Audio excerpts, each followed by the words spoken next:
આજના મુખ્ય સમાચાર તારીખ 12 એપ્રિલ 2026। લાડલી બહેના યોજના મધ્યપ્રદેશમાં આજે લાડલી બહેના યોજનાનો 35મો હપ્તો જાહેર કરવામાં આવશે, જેમાં અંદાજે 1.25 કરોડ મહિલાઓના ખાતામાં 1500 રૂપિયા ટ્રાન્સફર કરવામાં આવશે। ઈરાન-અમેરિકા શાંતિ વાર્તા પાકિસ્તાનના ઇસ્લામાબાદમાં અમેરિકા અને ઈરાન વચ્ચે 47 વર્ષ પછી આમને-સામને શાંતિ વાર્તા શરૂ થઈ છે। જોકે ટ્રમ્પે આ અંગે શંકા વ્યક્ત કરી છે। હોર્મુઝ સ્ટ્રેટ કટોકટી અમેરિકાએ દાવો કર્યો છે કે ઈરાને હોર્મુઝ રૂટ પર બિછાવેલી દરિયાઈ સુરંગોની લોકેશન ઈરાન પોતે જ ભૂલી ગયું છે, જેથી રૂટ ખોલવામાં મુશ્કેલી પડી રહી છે।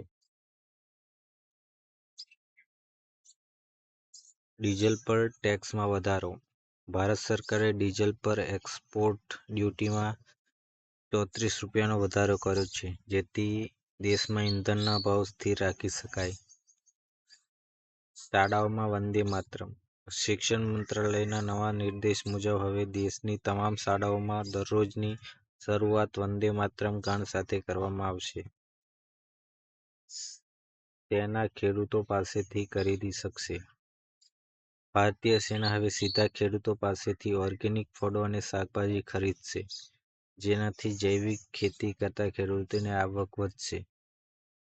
બિહારમાં રાજકીય ફેરફાર બિહારમાં 14 એપ્રિલે નીતિશ કુમાર રાજીનામું આપી શકે છે અને 15 એપ્રિલે નવી સરકારના શપથ ગ્રહણની શક્યતા છે। પેટ્રોલ ટુ વ્હીલર પર પ્રતિબંધ દિલ્હીમાં 1 એપ્રિલ 2028 પછી પેટ્રોલથી ચાલતા ટુ વ્હીલર વાહનોનું રજિસ્ટ્રેશન બંધ થશે। ઇલેક્ટ્રિક વાહનોને પ્રોત્સાહન અપાશે। રેલવેના નવા નિયમો રેલવે દ્વારા ટિકિટ રિફંડ અને કેન્સલેશનના નિયમોમાં ફેરફાર કરાયા છે। હવે કાઉન્ટર ટિકિટ કોઈપણ રજિસ્ટ્રેશન પરથી કેન્સલ કરી શકાશે।